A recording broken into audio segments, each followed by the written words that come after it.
Bonjour et bienvenue dans Thème 3A pour les forts en thème ou ceux qui veulent le devenir et qui en 3 minutes environ découvrent le monde avec 3A.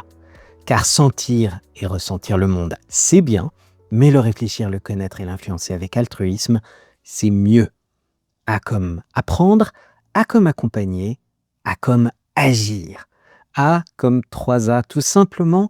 Aujourd'hui, on reçoit Vincent Martin. Ancien directeur de l'école 3A, une école qui a fait de l'engagement, de l'international et du sens son ADN. Avec lui, on va parler de vocation, de management et de ce que laisse une expérience aussi marquante. Bonjour Vincent, ravi de te retrouver. Bonjour David, heureux d'être avec toi pour ce moment. Alors, j'aimerais commencer par savoir d'où vient l'engagement et donc pour y arriver, je propose une question toute simple au départ qui est avant d'arriver à 3A, quelles étaient les expériences ou les engagements qui te guidaient déjà? Alors, c'est marrant parce qu'il y aura 3 phases, presque une avant même que je naisse, puisque je suis tombé un peu dans le chaudron avant même de naître, parce que je suis issu d'une famille où l'engagement ou la chose politique était quelque chose dont on discutait à table et au repas, et fallait plutôt participer à ces discussions. On y était plus qu'invité, avec le modèle de mon grand-père, pupille de la nation, suite à la guerre 14, combattant de la Deuxième Guerre mondiale et communiste gaulliste. Parce qu'à l'époque, il y en avait et ça existait.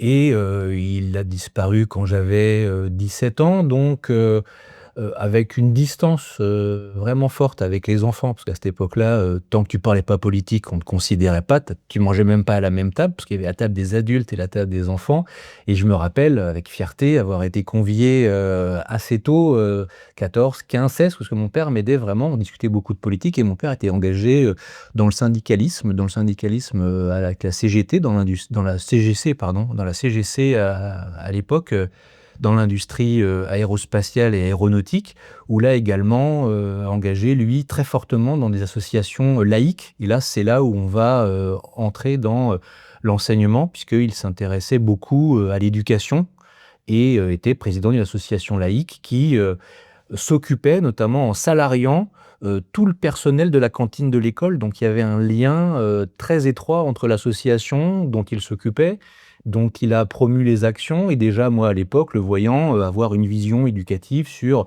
tous les enfants du village doivent à tel âge savoir nager, à tel âge doivent avoir un permis vélo, doivent avoir le brevet de secourisme. Et donc c'était cette association qui finançait par des actions extérieures ça. Donc j'étais plutôt bien parti pour avoir de manière quotidienne les éléments. Et puis vers 15 ans, je me suis intéressé, en m'envoyant en colo, évidemment, comme beaucoup d'enfants, dans des colos un peu particulières, et notamment me permettant de découvrir, ça c'est toutes des anecdotes, de l'intérieur, certaines abbayes, certaines immersions avec, à l'époque, l'UFCV, puisque c'était plutôt une grosse association française qui encadrait des colos et qui formait au BAFA à l'époque.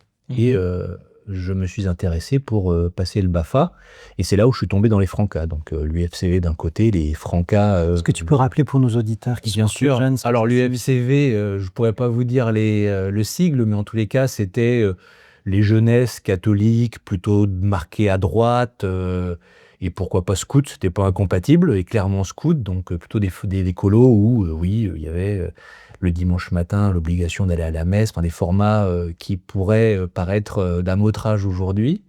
Et moi, de par ma conscience, parce que très tôt on m'a laissé en tous les cas construire gentiment ma conscience politique, et du coup j'ai choisi moi d'aller, plutôt en suivant mon père, parce que de l'autre côté c'était ma mère, les Francas. Et les Francas c'était un peu l'opposé, c'est le grand héritage des jeunesses communistes telles qu'on les connaissait dans les années 50, 60. Et c'est une grosse association qui aujourd'hui s'occupe encore d'une vraie problématique qui me passionne encore aujourd'hui, c'est la place de l'enfant dans les sociétés. La réflexion on s'occupe tellement mal de nos enfants, on traite tellement mal nos enfants, on les protège tellement mal que beaucoup de maux de la société doivent peut-être c'est intéressant de s'y intéresser, venir de là. Et du coup, à 14 ans, 15 ans, j'ai commencé à militer de manière opérationnelle. Donc, on allait dans les cités, on faisait des activités pour les jeunes de manière bénévole. On faisait le mercredi après-midi des radios locales. L'été, je partais dans des centres dont l'activité était de faire des radios-trottoirs avec des jeunes, de lire la presse, de faire des revues de presse avec des jeunes, etc., avec les francas. Et du coup, c'est là où le militantisme, moi, je l'ai rendu concret. J'ai donné beaucoup de temps à cette question. Et puis, je m'en suis un peu éloigné. Et le hasard de la vie a fait que quand j'ai voulu faire mes études, je connaissais pas 3A. Donc j'ai fait un IUT à côté de là où j'habitais. Je suis parti travailler à Londres. Et puis, au fur et à mesure que ma carrière avançait, je me suis un peu éloigné de ce militantisme, on va dire. Et quand j'ai été intégré à ce qui est maintenant Éductive, j'ai du coup été sur Lyon. Et j'avais vu cette école 3A, parce que je bossais pour un préfet à l'époque, qui était Philippe Boisadan, et qui était très lié avec les notables lyonnais. Et la personne qui s'occupait de 3A en était un, pardon, à l'époque. Et du coup, j'avais suivi, j'ai dit, tiens, cette école, elle est intéressante. Puis je suis reparti dans d'autres carrières, dans d'autres parties de ma vie professionnelle. Et j'ai été intégré à compétences et développement quand j'étais sur Paris. Et le hasard fait que je me retrouve, parce qu'en discutant, je fais souvent état dans les entretiens d'embauche de cette partie importante de ma vie, puisque c'est là où, à 21 ans, on m'a confié la responsabilité pénale d'une centaine d'enfants, d'encadrer des animateurs sur des choses qui sont quand même lourdes, parce que les parents espèrent qu'on leur rende leurs enfants dans le même état, peut-être même un peu mieux, et que c'est un peu l'idée. Il y a un projet pédagogique, etc., qui est d'ailleurs... Déjà à l'époque, je me retrouvais à gérer des projets pédagogiques de centres aérés avec hébergement, alors que du coup, la carrière qui m'a emmené après parlait d'un projet pédagogique également, mais d'un point de vue de l'école. Et c'est là où, est-ce que c'est un hasard? Je ne crois jamais au hasard. On m'a dit, tiens, il y a besoin d'un renfort sur l'école 3A.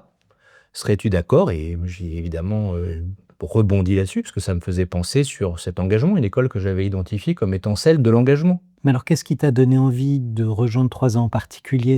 Le déclic, ça a été parce que c'était l'école de l'engagement? Ou c'était tout simplement le hasard? Ou est-ce qu'il y avait quelque chose qui, très franchement, t'est dit, il va y avoir une adéquation entre cette école et moi? Quand je rejoins compétences et développement, je ne rejoins pas compétences et développement pour, a fortiori, intégrer 3A. J'étais sur d'autres responsabilités territoriales.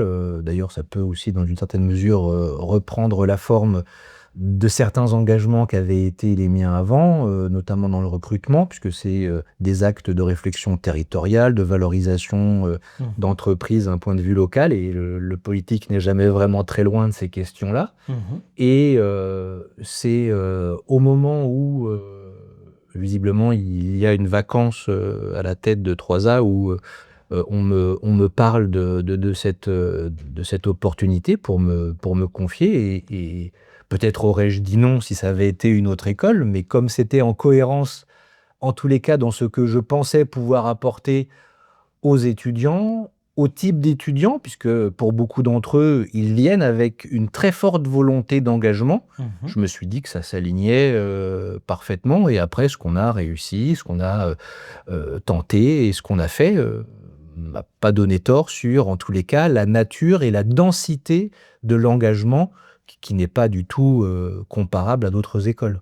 Alors, si je crois qu'on a bien compris quelle était ta perception initiale de l'école, est-ce que tu as eu des surprises? Est-ce que tes attentes ont été parfois dépassées par ce que tu trouvais? Quelle a été ta première, je dirais, relation avec 3A, et qu'est-ce que tu tires de cette école qui peut-être n'apparaissait pas aussi aisément ou facilement quand tu as juste, j'imagine, vu la communication qui était faite autour, que tu as rencontré les premières personnes ou les premiers étudiants, qu'est-ce que tu as retiré de cette école qui dépassait tes attentes ou qui a pu être une surprise éventuellement?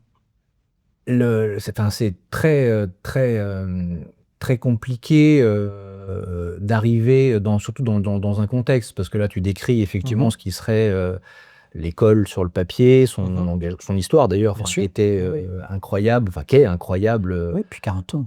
Avec cette quantité véritablement astronomique de gens qui sont sortis et qui ont des carrières incroyables et qui ont aidé les autres. Enfin, dire, il n'y a pas moyen de le dire autrement. Il y a une valeur d'humanité de ce que ça a généré de cette école qui est incroyable.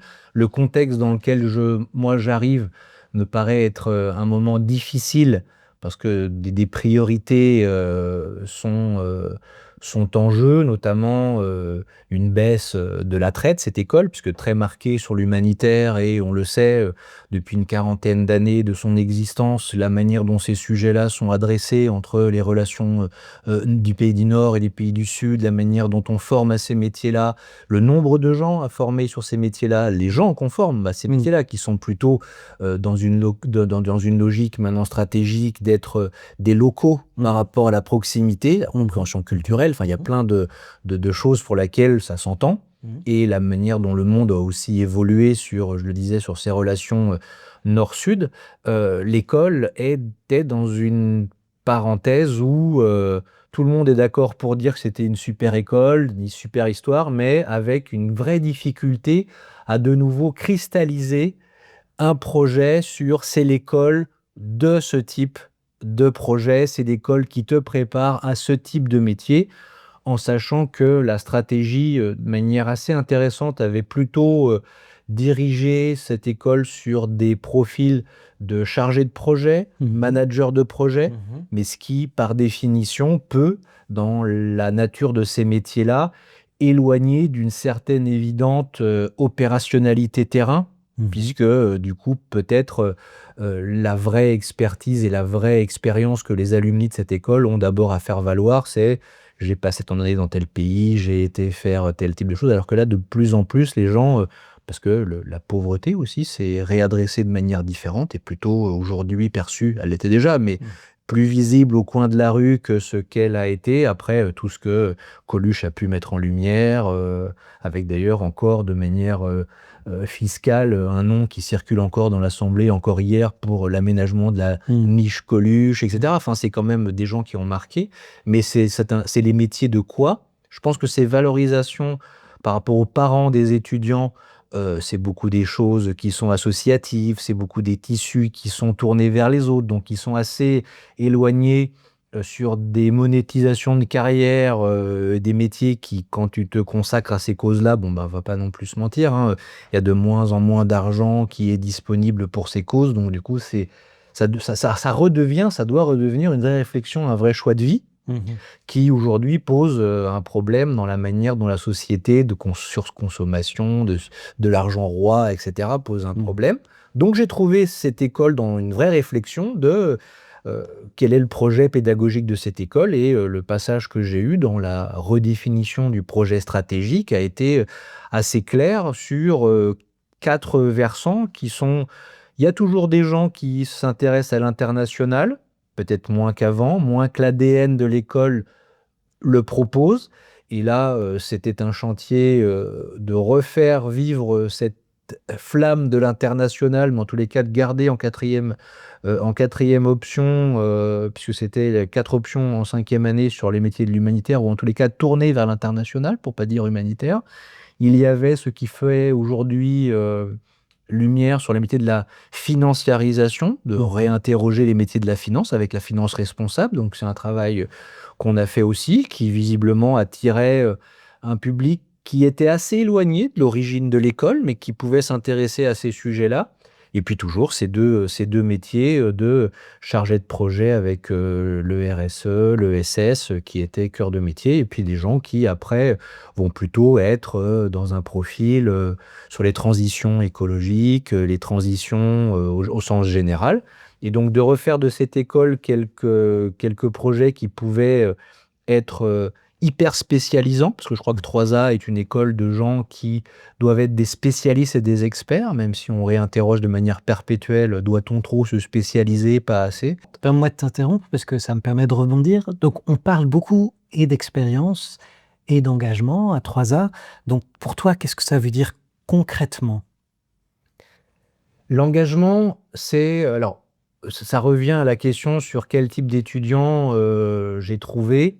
Des gens qui indéniablement avaient envie de s'occuper des autres, avaient une vraie réflexion, peut-être trop de « je ne veux plus du monde tel qu'il est ». Mmh. Je veux plus du monde tel qu'il est n'est pas très précis sur, «Et mon petit bonhomme, quel monde tu voudrais?» Mmh. Et c'est peut-être là où le sens de la déception, si je peux parler de déception, d'interrogation en tous les cas, puis qui était le cœur du travail que je devais mener en tous les cas et que j'ai essayé de mener, sur beaucoup d'étudiants très virulents au sens de l'énergie, et ça c'est positif, parce que l'ancien militant, même en politique, etc., l'indifférence, c'est la pire des choses, en tous les cas d'avoir une vraie volonté mais de soit pas savoir la structurer, pas savoir trop la canaliser, et là où j'ai été très certainement le plus interpellé, c'est le peu d'étudiants qui, et je pensais vraiment trouver ça, de manière très virulente sur les campus, très peu engagés dans des actions, à l'extérieur de l'école, déjà en arrivant à l'école. C'est-à-dire qu'il y a évidemment tout un tas d'étudiants qui avaient effectivement des souhaits d'engagement, mais c'est là où il y avait le plus grand décalage, et peut-être ça veut dire quelque chose générationnellement au niveau de je souhaite m'engager, mais je sais pas comment, je sais pas quoi, je sais pas auprès de qui, et de toujours prendre un sujet, mais de ne pas se dire tiens, je viens à 3A et bah oui, moi déjà je donne 4 heures à telle association, je suis de toutes les manifestations sur tel sujet au sein du campus. Monsieur le directeur, est-ce que vous pourriez mettre telle affiche, telle réunion, etc. Et ça, je n'ai pas trouvé ça. Merci Vincent pour ce premier numéro de 2026. Dans le numéro suivant, tu nous diras ce qui, pour toi, nourrit l'engagement étudiant. Et pour toi, auditrice ou auditeur attentif et curieux, merci d'avoir assisté à ce nouvel épisode. Assure-toi de revenir pour notre épisode suivant et si ça t'a fait réfléchir ou réagir, abonne-toi et partage ce podcast avec tous tes amis. Tous mes vœux pour 2026 et à très bientôt avec 3A.